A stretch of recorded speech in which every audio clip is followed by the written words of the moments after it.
صعب السلو هذا وحان ديبو فيردنا أفريقيا تكسي على صورة في سبتيجي حدي ورشكي قدام برميه باريتان كدوكا مدى دالك كفر أفريقيا وآدو اللي بالحد سنة معلومه للصورة في طبعا gobollada dalku ay kala duwan yihiin qaabka loo wajahayo qaabka dawladda nafsadahanteeda ay u maareynayso waxyaabaha ka socda dalkani haddaan ku hormarno Johannesburg inta badan dukaamada goobaha qamriga lagu gado maqaaxidaha meel aysan bartilmaameedsanaynin male isla markaana meelba sharciga ay weydiinayaan waxayna hubinayaan nadaafadda Eastern Cape iyadoo dabcan culaysku inta badan waa ka yaryahay oo dukaamada waa soo registreen ee registrationkaas oo kaliya ayaa la weydiiyaa waan laga tagaa sida wararka qaar la sheegayo sidoo kale waxaa lamid ah KwaZulu Natal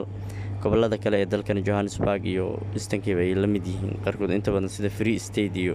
Polokwane iyo gobolladaas sida Johannesburg ay la mid yihiin ayaa leeyahay Western Cape waxaa la leeyahay sheeko kale ay la yimideenba oo ah in horta kow ay hubinayaanba registrationka aad haysato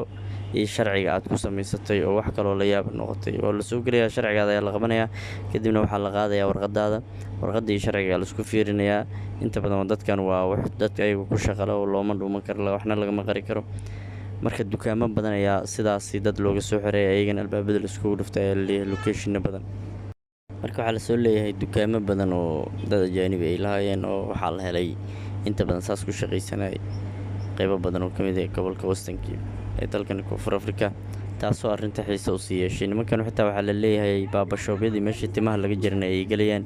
oo ay sharci weydiinayaan ayadoona xisaabta kuma jirin sida la sheegayo sidoo kale dadka iska waratada ahaayoo rinjiga iska gadaayay iyo waxyaabaha yaryar sidoo kale ayaguna dhib ayaa u yimid waxaa leeyahay baaritaano laba lixaad leh oo aad u badan oo waaweyn ay wadaan maalmaha soo socdana waa ay sii wadi doonaan sida ay sheegeen saraakiil dowladda hoose u warantay ee isla gobolka Western Cape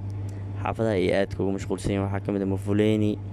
Khaliija Melera sidoo kale Belha iyo Dolph iyo Alsis iyo Yesterfield iyo goobaha aadka hotspotka waa la soo sheegay hadda walow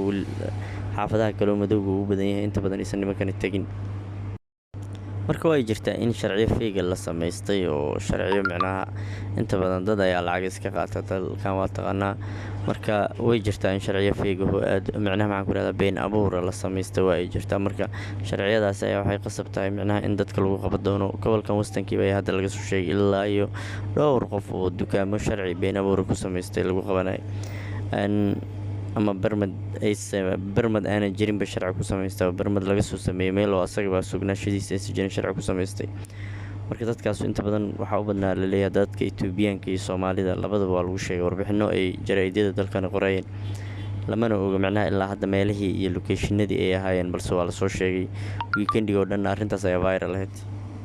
baritaan dheer oo aan sameeyno soo ogaan doonaa xaafadaha ay yihiin iyo bal dadka lagu qabtay waa maasantiin saabiq